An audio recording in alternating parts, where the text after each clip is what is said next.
Es un gusto el poderle saludar, su asesor y amigo licenciado William Chinchilla. Le saluda en esta oportunidad desde perspectivas legales, análisis y actualizaciones. Esta es su fuente confiable para entender el panorama legal actual. En esta oportunidad queremos tocar un tema que es bastante profundo, pero vamos a tratar de dividir y resumir quizás los elementos más importantes sobre la responsabilidad del órgano de dirección según el acuerdo CONACYT 1221, antes acuerdo SUGEP 1221. Recuerde usted que este reglamento es el reglamento para la prevención del riesgo de legitimación de capitales, financiamiento al terrorismo y financiamiento a la proliferación de armas de destrucción masiva, aplicable a los sujetos obligados por el artículo 14 de la Ley 7786. Es decir, de aquellos sujetos obligados que están supervisados por cada una de las superintendencias que existen en Costa Rica. Este reglamento podemos recordar que fue aprobado por el Consejo Nacional de Supervisión del Sistema Financiero el 18 de enero del 21. Empezó a regir el 1 de enero del 2022 y fue publicado en la Gaceta en el alcance número 17 a la Gaceta 19 del jueves 28 de enero del 2021. El objetivo de este reglamento y el objetivo de este encuentro que tenemos con usted es básicamente explicarle de manera clara y concisa las responsabilidades que impone este acuerdo 1221 a los miembros del órgano de dirección y de la alta gerencia de los sujetos obligados. Hablaremos de algunos ejemplos prácticos y mencionaremos algunas consecuencias legales del incumplimiento. Dentro de esa línea es que podemos empezar a hablar del contexto y propósito del acuerdo CONACYT 1221. El acuerdo CONACYT 1221, aprobado en ese año, lo que busca ha sido fortalecer las gobernanzas de las entidades financieras reguladas por la SUGEP. Busca asegurar que los órganos de dirección y la alta gerencia actúen de manera diligente y transparente en la gestión de los riesgos de lavado de dinero, financiamiento del terrorismo y financiamiento de la proliferación de armas de destrucción masiva. Que cumplan con el marco normativo vigente y también en la administración de los recursos que ayude a ese cumplimiento normativo. En síntesis, lo que busca este acuerdo CONACYT 1221 es mejorar la responsabilidad de los directores y gerentes, asegurar la estabilidad financiera y mitigar riesgos operacionales y reputacionales.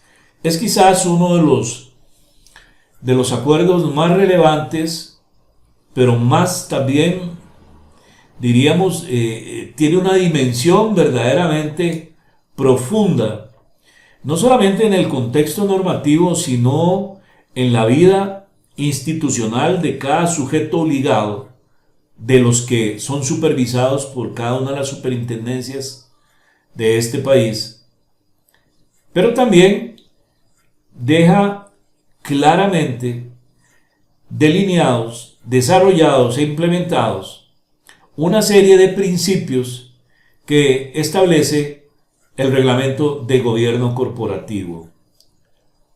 Así es que cuando usted mira este acuerdo CONACYT, mira la dinámica de la aplicación de los principios básicos del gobierno corporativo. Este acuerdo no solamente exige una ética corporativa, sino que también impone responsabilidades legales que en caso de no cumplirse definitivamente generan consecuencias tanto para la institución como para los directores y gerentes a título personal. Por eso es tan importante estar capacitándonos en este tema, estar actualizándonos y tener lo que se conoce hoy como formación continua en temas como estos, porque es el mecanismo a través del cual logramos que exista una cultura de cumplimiento en estos temas tan especiales, tan urgentes, tan necesarios en el contexto costarricense y en el contexto del mundo, pues solo que cada país tiene su regulación particular en estos temas. Así que podemos empezar a hablar de las principales responsabilidades del órgano de dirección. Una de ellas es la responsabilidad de supervisión y control interno. Es fundamental que exista una preocupación de parte del órgano de dirección porque la supervisión y control interno no solamente exista, sino que sea eficiente y que exista también a nivel de cultura interna el entendimiento, la aceptación de esa supervisión y de ese control interno.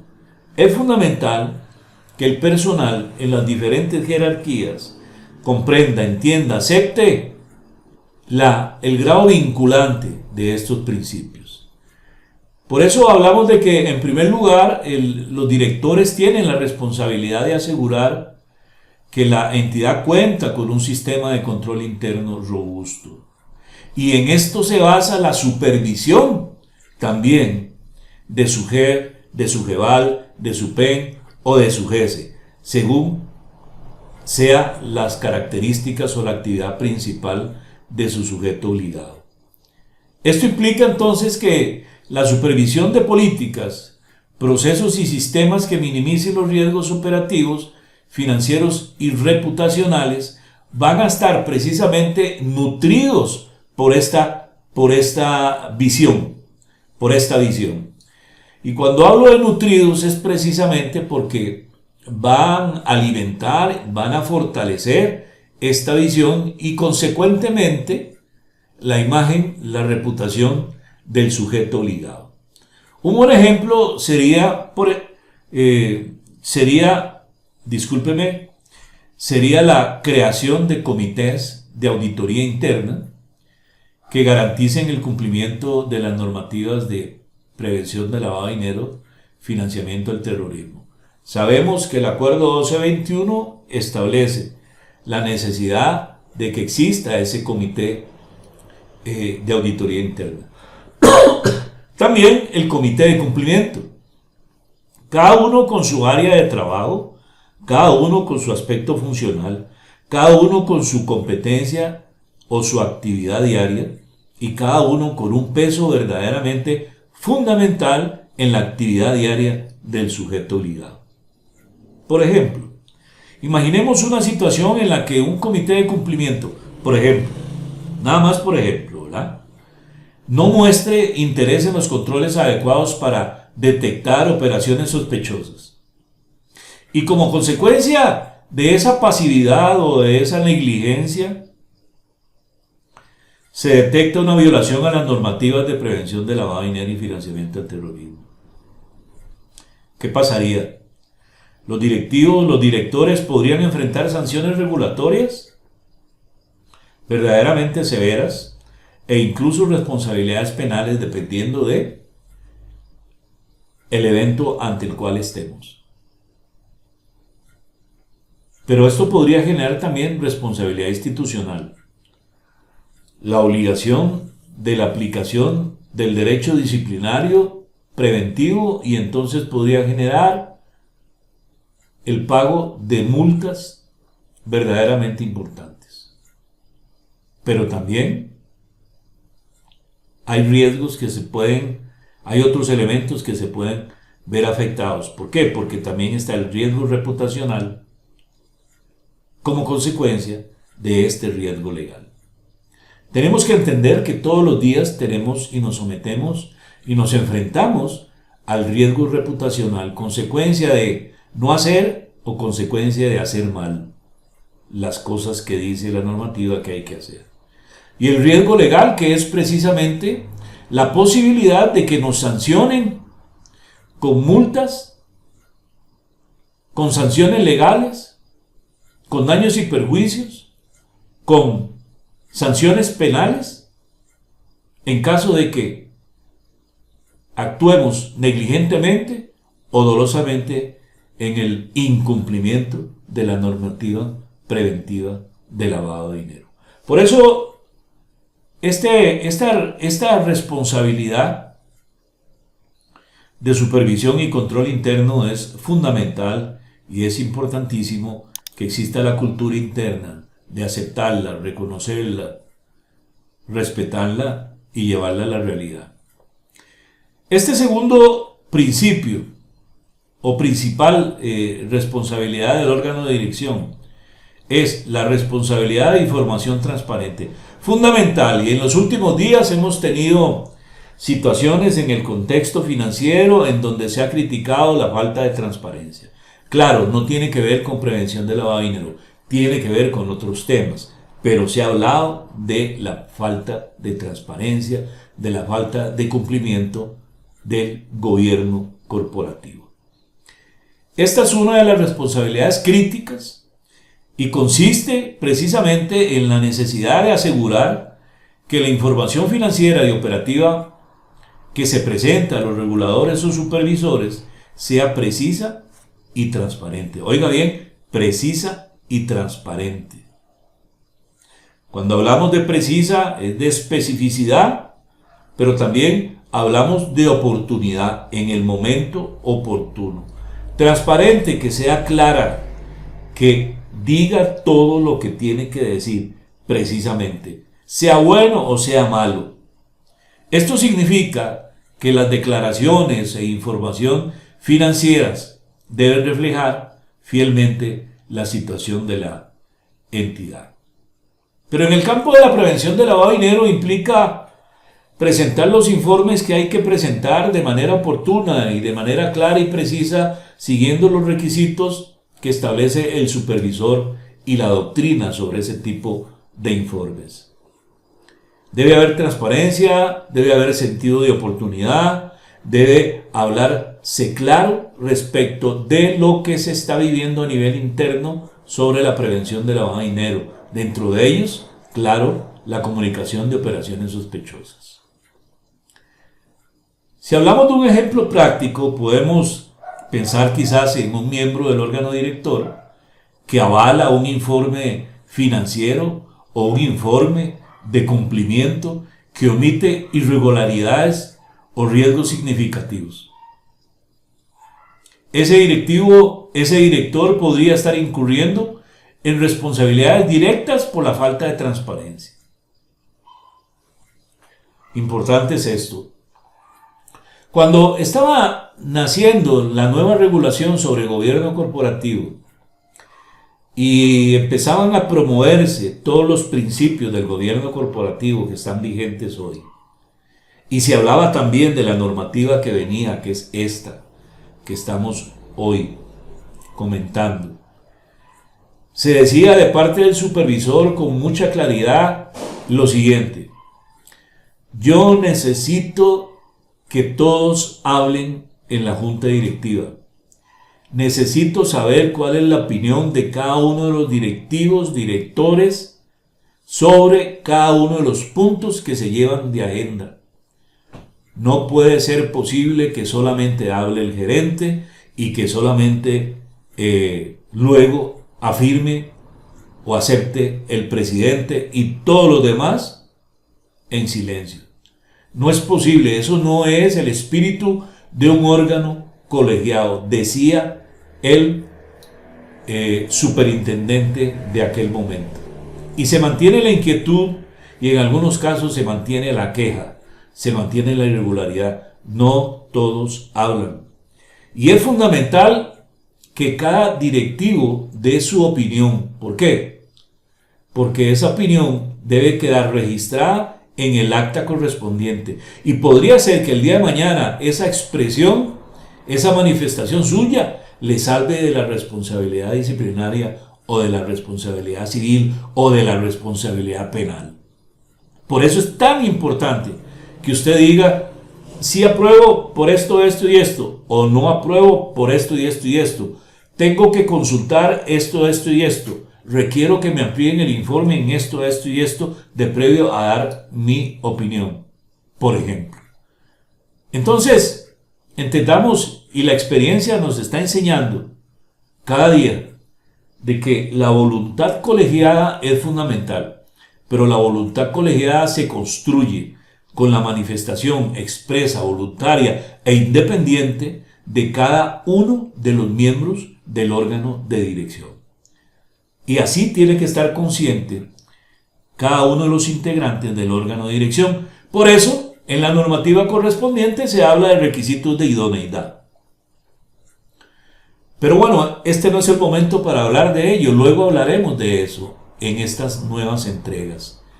Así que esté pensando en esta responsabilidad.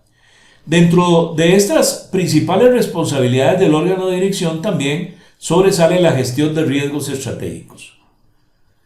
Finalmente, podemos decir que los miembros del órgano de dirección tienen la obligación de identificar y gestionar los riesgos estratégicos.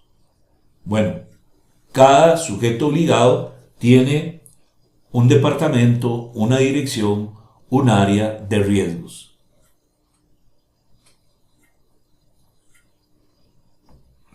Y esta área debe de retroalimentar al órgano de dirección de manera oportuna, de manera eficaz, de manera clara, de manera precisa, para que el órgano de dirección tenga información para adoptar sus criterios y sus estrategias en función del medio ambiente que le rodea, del momento histórico que se vive, de la situación económica que se está atravesando y de los riesgos que hay en el tema de prevención de lavado de dinero, de acuerdo a lo que conocemos. No es suficiente con que las operaciones diarias estén bajo control.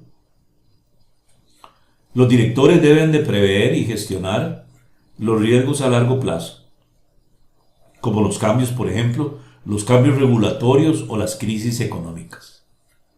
Por eso es tan importante esa área de riesgo, esa área de estudios económicos, para que, sabiendo usted como órgano, como parte del órgano director, lo que tiene que pedirle, pues que lo pida, que lo ordene.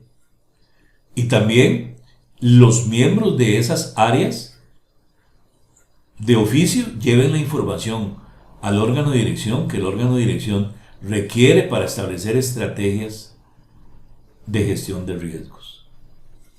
Podemos pensar en un ejemplo práctico. Imagine que una entidad financiera en Costa Rica está revisando su estrategia a largo plazo. Esto lo hace debido a posibles cambios regulatorios que va a introducir la SUGEF. En los próximos 2 años se viene hablando del tema y entonces se piensa en esto. Estos cambios podrían incluir, por ejemplo, la implementación de requisitos más estrictos en cuanto a capital mínimo o nuevas medidas en el cumplimiento de la prevención de lavado de dinero, financiamiento del terrorismo y financiamiento de la proliferación de armas de destrucción masiva. Entonces el órgano de dirección, con esa información, con el insumo que le den las áreas correspondientes, debe de establecer una estrategia para gestionar los riesgos en ese contexto, en ese momento. Estar preparados, no correr a apagar incendios, a tapar huecos, haciendo otro hueco. No, sencillamente actuar de manera preventiva, no de manera reactiva. Esa es la idea de una gestión de riesgos estratégicos eficiente. Y esa es parte de la gran responsabilidad que tienen los miembros del órgano de dirección. Hablemos ahora, sin decirle, pues que, sin dejar de decirle que podríamos seguir profundizando en las responsabilidades del órgano de dirección, pero hemos mencionado algunas de las cuales digamos que tienen mayor peso. No son determinantes porque hay más, ¿verdad? Pero bueno, en otra oportunidad podemos hablar de ellas. Si usted desea, envíeme un WhatsApp al número que al final usted va a ver, sugiriéndome el tema que quiere que tratemos a ese respecto, y con mucho gusto lo voy a hacer. La verdad es que este nuevo programa de perspectivas legales, análisis y actualización, precisamente nace con ese objetivo, de darle a usted lo que usted requiere. En el tema de la alta gerencia, debemos de entender que, de acuerdo a la norma 1221, la alta gerencia tiene un rol sumamente importante. Mientras el órgano de dirección se encarga de la supervisión general y de la creación de la regulación interna, de las políticas internas, de las normas y procedimientos, la alta gerencia es responsable de la implementación práctica de todas esas políticas, de todas esas normas, de todos esos procedimientos. Y debe asegurar recursos para alcanzar y llevar a la realidad todas estas políticas y procedimientos. Pues no hacemos nada con que el órgano director pueda crear normativa muy bien presentada, muy bien fundamentada, pero resulta que no la llevamos a la realidad porque la alta gerencia, en ella no ha calado el espíritu o la cultura de cumplimiento que sí es necesario. Entonces, ahí es donde el error de una falta de visión de la alta gerencia, una falta de capacitación en ella, una falta de cultura de cumplimiento podría poner en riesgo legal y reputacional al sujeto obligado e incluso a la misma junta directiva u órgano de dirección. Dentro de estas responsabilidades hablamos de la responsabilidad de la implementación de políticas, no generación de políticas, no promulgación de políticas, no emisión de políticas, es responsabilidad en la implementación de las políticas dictadas por el órgano de dirección. Es decir, hacer realidad lo que el órgano de dirección creó. Los gerentes entonces deben asegurarse de que las políticas establecidas por el órgano de dirección se implementen de manera correcta en todas las áreas operativas. Si la alta gerencia falla en esa tarea, es ineficiente en esa tarea, tanto la gerencia como los directores, los miembros del órgano de dirección podrían enfrentar responsabilidades disciplinarias, responsabilidades legales, responsabilidades de daños y perjuicios, responsabilidades penales, dependiendo de la gravedad de las situaciones. Responsabilidad en la capacitación del personal es fundamental para la creación de la cultura y mantener la vigencia de esa cultura de cumplimiento. La alta gerencia también es responsable de que el personal reciba una capacitación adecuada en temas, por ejemplo, de prevención, de lavado de dinero y financiamiento del terrorismo, financiamiento de la proliferación de armas de destrucción masiva y capacitación en cuanto al cumplimiento normativo. Un buen ejemplo sería la necesidad de que los colaboradores comprendan, sepan, entiendan, asimilen los procedimientos internos para la detección de operaciones sospechosas. Conociendo ellos eso, conociendo las señales de alerta, conociendo lo que tiene el procedimiento que tiene que seguir, entonces se va a proteger no solamente el sistema, sino a la empresa y al país. Y así, de manera oportuna, el área de cumplimiento va a poder accionar y hacer los análisis correspondientes para llegar a determinar si están ante operaciones sospechosas o no. Vea que es importante definitivamente esas responsabilidades de la alta gerencia. En cuanto a las consecuencias legales del incumplimiento, debemos de tener claro, como lo dije antes, de que todos los días hay un riesgo legal. De todas las áreas, desde el órgano de dirección hasta el último nivel del sujeto obligado, hay un riesgo legal.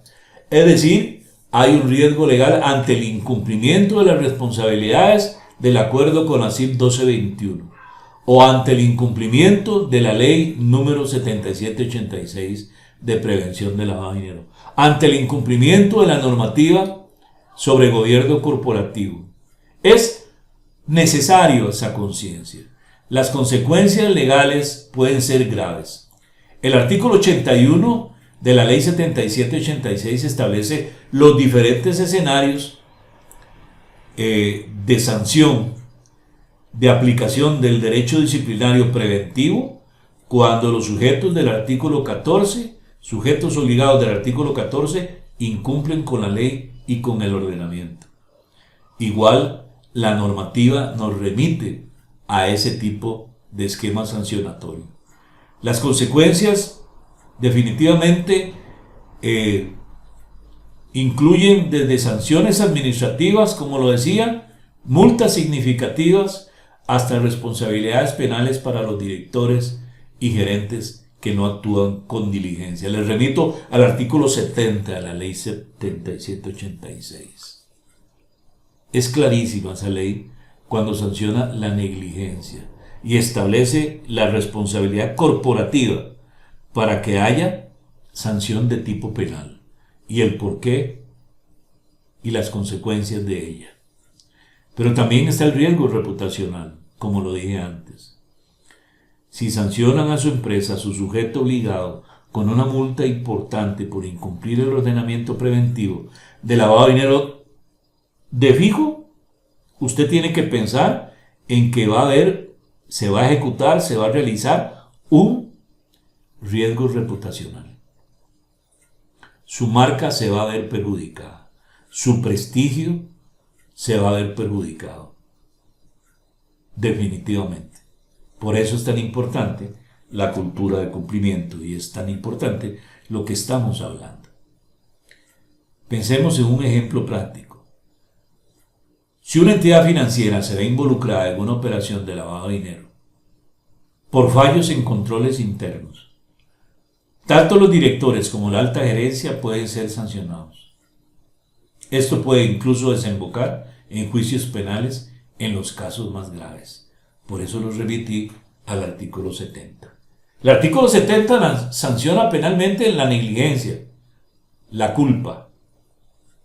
Pero claro, hay otros delitos que sancionan el dolo, ¿verdad?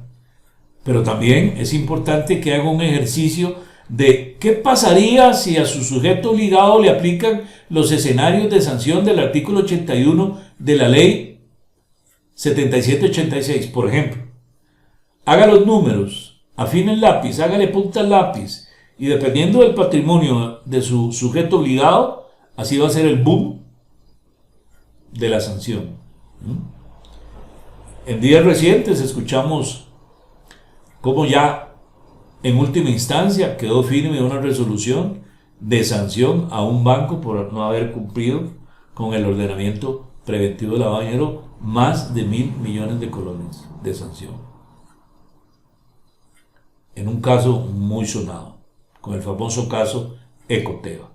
Entonces, es importante tener claro esos eventos. Es importante que tanto el órgano de dirección como la alta gerencia entiendan que su responsabilidad no es solo institucional, sino también es personal, y que las decisiones o la falta de acción pueden llevar a consecuencias directas para su carrera, para su reputación. Hay muchas historias de entidades que fueron vendidas en cualquier cosa luego de haberse detectado procesos de lavado de dinero a lo interno. O sujetos obligados que fueron intervenidos y luego liquidados también, como consecuencia de eso. Entonces, es importante que tengamos estas conclusiones presentes, además de las que usted pueda tener, claro que sí. En resumen, el acuerdo 1221 impone importantes responsabilidades al órgano de dirección y a la alta gerencia.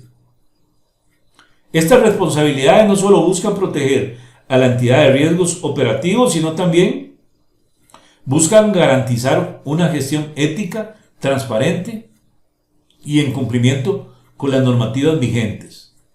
Aquí hablo también de otras responsabilidades como las de el auditor interno, la auditoría externa, el área de cumplimiento, etcétera, etcétera. Porque el acuerdo de CONACYT es corporativo, es integral, desde el punto de vista funcional del sujeto obligado.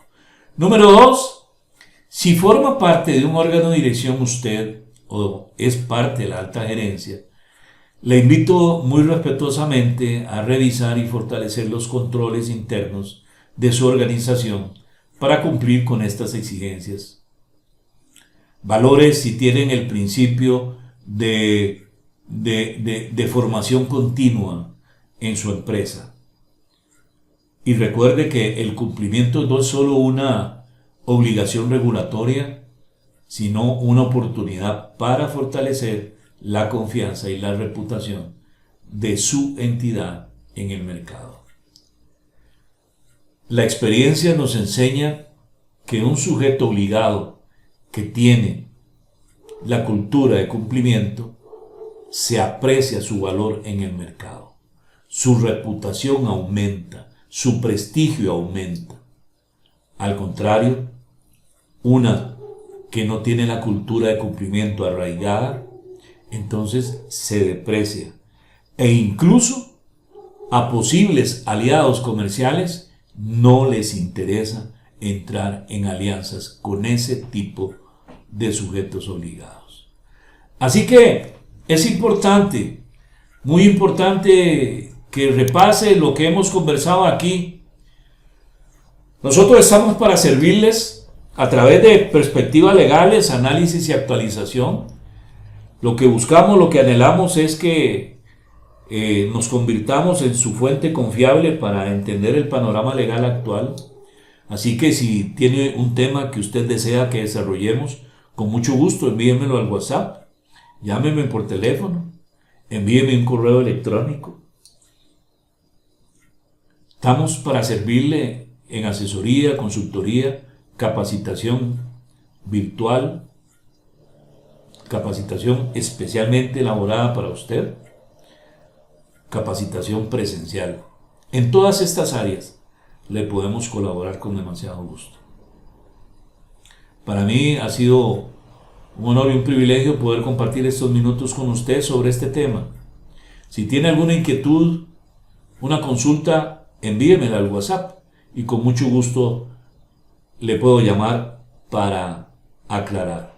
Si desea una copia de esta presentación, envíeme un WhatsApp y yo se la entrego con demasiado gusto.